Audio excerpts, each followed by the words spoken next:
สวัสดีทุกคนวันนี้เราจะสิพาเนี่ยไปเลาะเข้มของหลังจากที่ไปเลาะโดนมาจืดแล้วนะครับล่าสุดไปเมื่อไหร่แต่ไม่ได้ว่าไม่ได้ไปโดนแล้วแล้วก็วันนี้โอกาสดีนะเอาอัดคลิปลงแอปแดงดำเนาะ แอปไหนแอปหนึ่งเนี่ยนะเดี๋ยวเราบอกสื่อกันแล้วกันนะและยอดวิวทะลุ300,000 วิวเนาะวันนี้ก็เลยสิมาให้รางวัลเนี่ยเป็น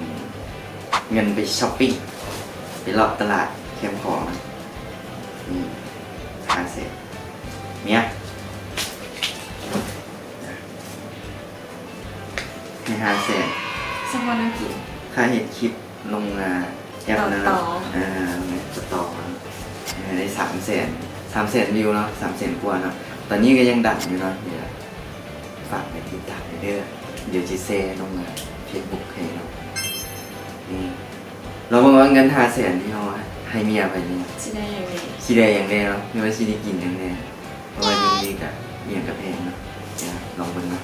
โอเคไปอย่าไปเข้มของเข้ากันเลย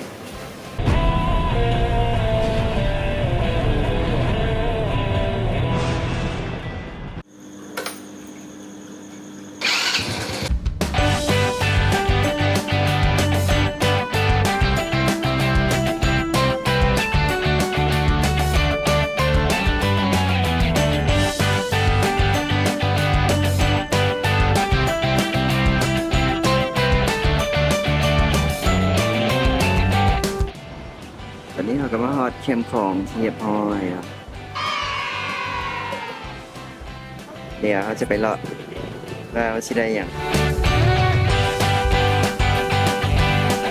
ตอนนี้มันหิวข้าวแล้วเขาจะไปซอกซื้อแนวกินก่อนแล้วจะไปเลาะเบิ่งโซนเครื่อง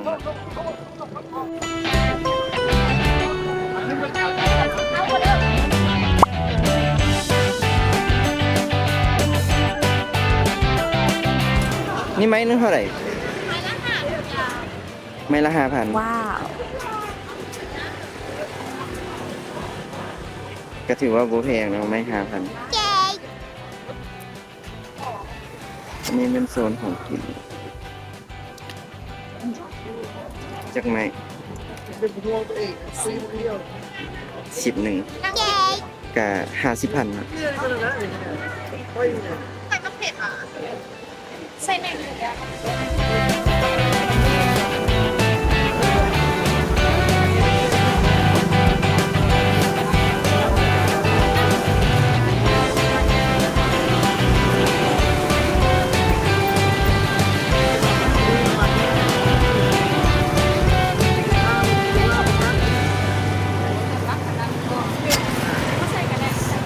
รับอะไร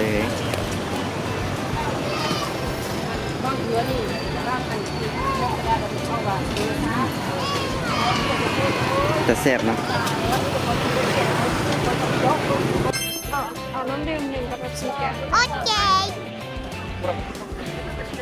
อดบ่ไหว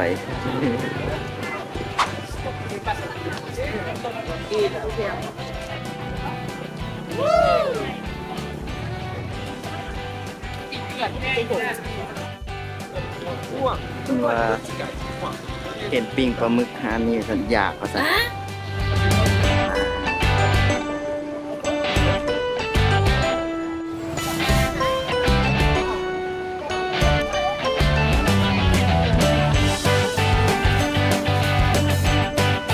ไม่เท่าไหร่ไม่ถึง10,000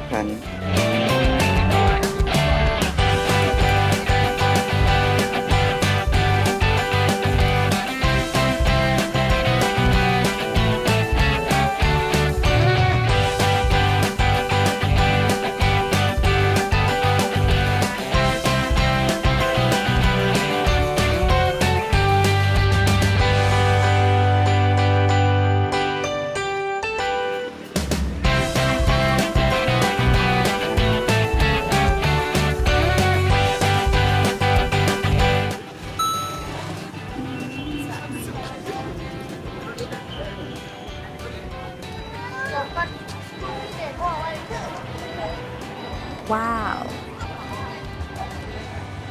เต็มโตแล้ว มีแต่ของกิน ใจเด้อไปไปบ่ นัดกันโยคะสไลเดอร์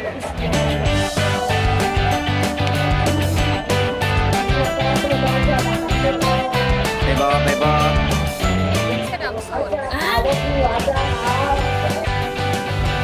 ได้เวลากิน นี่ยินดีนำเสนอหนวดหมึก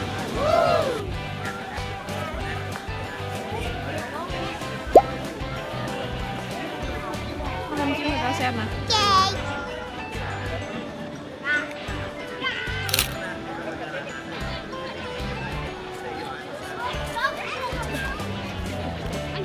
สวยแล้ว หุยอะไรเลย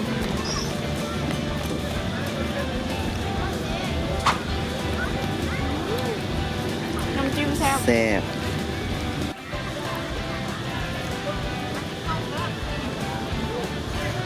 สำเร็จเสร็จสิ้นเกียงตับบ่เหลือจักหน่อย อิ่ม อิ่มพร้อมเนาะแล้วไปเนาะอาหารเท่าไหร่ก็50 30 80เนาะอือฮึนี่พร้อมกับน้ำวันนี้เป็น100,000กับ 5,000 กีบเนาะถึงเงินบาทก็สิประมาณ150 บาทเนาะประมาณนั้น150-60 บาทนะ ยากที่สุด ยิ้มแล้วเหรอ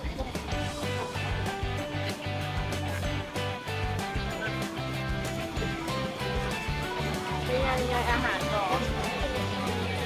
เราซื้อจังเลย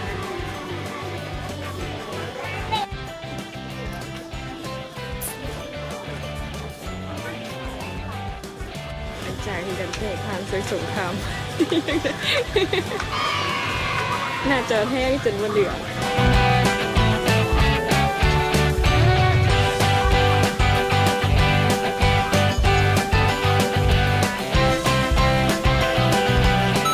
แบบเซียนเนาะ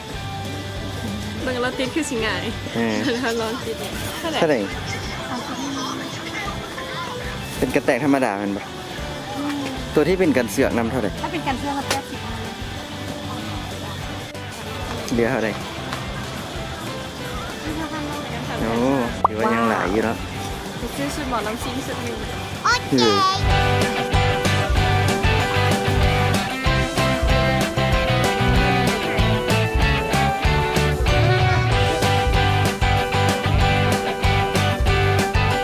เฮ้ย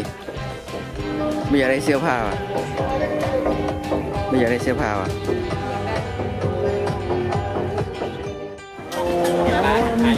เราซื้อเส้นใหญ่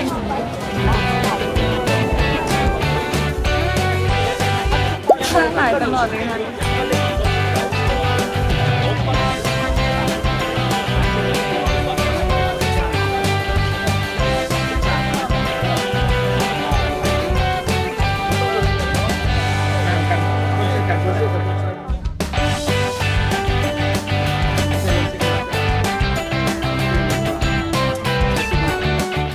หลังจากที่เลือกมาดน ก็ได้ตอนนี้เส้นเท่าไหร่ 13พระเจ้า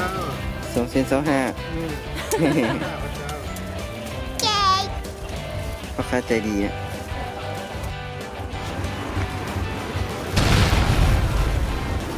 ยังเท่าไหร่ 335,000 โอ้ยังหลายเนาะ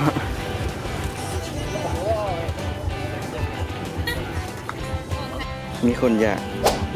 กปิ้งปลาหมึกปิ้งกันด้วยกลางเดินเลย มี35ได้บ้างนากี้เอาคนไม้กี้เอาไป ไม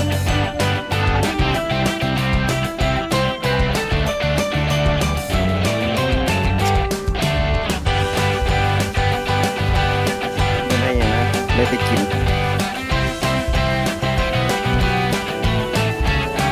ยังอะไรโอเคไป ไป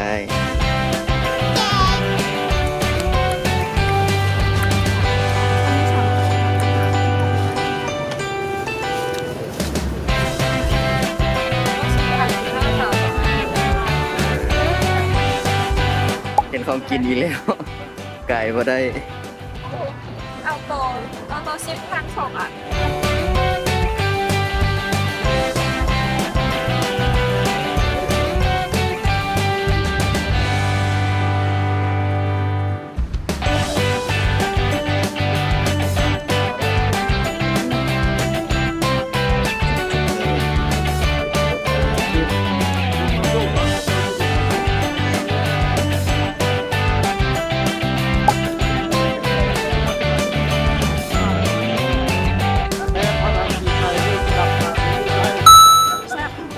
ได้เย็นแค่ว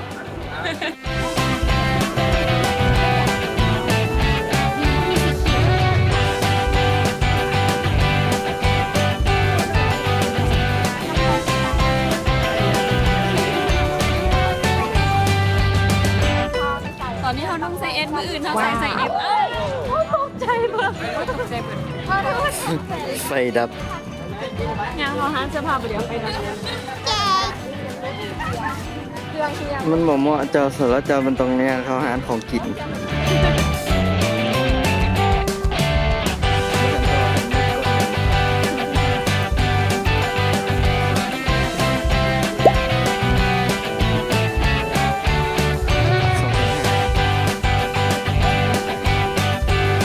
งบที่ให้เมดได้โอนตืมซื้อส่งมาวันนี้เราก็จะมาสรุปเบื้องแล้ววันนี้เราเมดเงินด้วยเกินงบที่เอาให้บอก50ครับแล้วก็เขาได้อย่างนี้นะ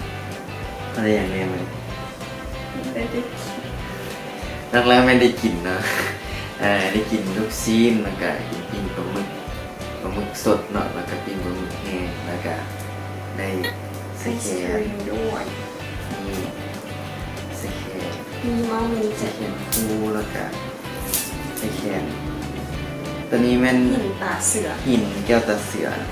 อันนี้เส้น25 ต่อ ครับ แล้ว ตัวนี้แม่น2 เส้น25 สวยมาก งานเนาะแล้วก็ได้ มีส่งมา1ตัว ได้ส่งให้เนี่ยตัวนี้เท่าไหร่ครับ 250กิโล ตัวนี้2 เส้น5ครับ ไม่ได้ที่ใส่แบบสวยมากจ้ะ งานเนาะก็ถือว่าเป็นจำนวนเงิน2 เส้น5